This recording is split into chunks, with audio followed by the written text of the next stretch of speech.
ধন্যবাদ।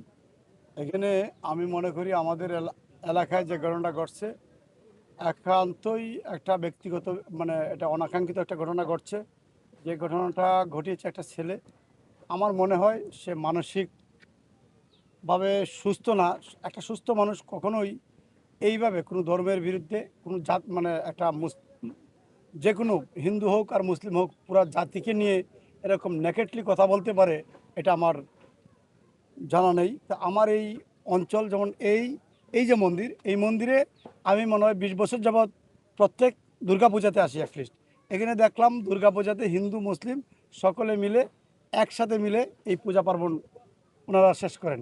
তা আমরা আমাদের আগের সম্প্রীতিতে আমরা করতে চাই, থাকতে চাই। আমি যে বিষয়টা বলবো, আপনারা, আমরা হিন্দু মুসলিম আমরা সবসময় ভাই ভাই। আমাদের ধর্মেরও একটা কথা আছে, সকল ধর্মেরই, স্পেশালি আমি আমার ধর্মেরটাই বলি কারণ এটা আমি বেশি জানি, কারণ আমি এটাই বলবো। আমার ধর্ম কখনোই বলে না এক ধর্ম আরেক ধর্মের মন্দির কিংবা মসজিদ ভাঙ্গার জন্যে। তো এখানে যে ঘটনাটা ঘটছে এটা অনাকাঙ্ক্ষিত একটা ঘটনা ঘটছে। এখানে যে ক্ষয়ক্ষতি হয়েছে এই বিষয়টা আমি আগামী 1 সপ্তাহের মধ্যে আমি আমার পক্ষ থেকে, আমার সরকারের পক্ষ থেকে আমরা এটা মেরামত করে দেওয়ার জন্য আমি আমার ইউনো মহোদয়কে দায়িত্ব দিয়েছি। এটা দ্রুত আমরা এটা শেষ সমাধান করে দেব।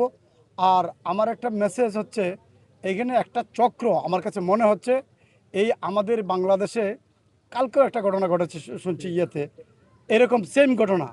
এটা ইচ্ছা করে ঘটনা হচ্ছে, আমাদের এই সুন্দর সম্প্রীতিকে নষ্ট করার জন্য একটা চক্র চিন্তা ভাবনা করছে আমাদের এই সুন্দর সম্প্রীতিকে কীভাবে নষ্ট করা যায়। তো অতএব আমি সবাইকে অনুরোধ করব, সবাই সবার জায়গা থেকে, হিন্দু ভাইদেরকেও বলবো, আমাদের মুসলমান ভাইরা যারা আছেন, আমাদের এই জাতি যারা আমাদের এই সমাজকে যারা নিয়ন্ত্রণ করে, সবাইকে বলবো সবাই সজাগ দৃষ্টি থাকবেন। এই সব ঘটনায় সকলে সকলে মিলে এই ঘটনাকে মোকাবেলা করতে হবে। দেখেন, আমি একটা কথা বলবো, যে এই যে ছেলেটা যে ঘটনাটা ঘটিয়েছে, এই ঘটনার সাথে শুধু ছেলেটাই জানে। আমার বিশ্বাস তার মাও জানে না, তার বাবাও জানে না, তার আত্মীয় স্বজন কেউ জানে না, এবং তার সম্প্রদায়ের কোনো মানুষ জানে না। এটার জন্য তার সম্প্রদায় দায়ী না, এটার জন্য তার মন্দির দায়ী না, এটার জন্য এই সমাজের আশেপাশে কোনো মানুষ দায়ী না। এটার জন্য শুধু সে দায়ী। সাথে সাথে তাৎক্ষণিকভাবে তাকে অ্যারেস্ট করা হয়েছে, তাকে জেলে প্রেরণ করা হয়েছে। আমরা সবাই চেষ্টা করব আইনকে মেনে চলার জন্য। আমরা আইনের ঊর্ধ্বে কেউই নয়। যারাই অপ্রীতিকর ঘটনা ঘটাবে তারা সবাইকে আইনের আওতায় নেওয়া হবে।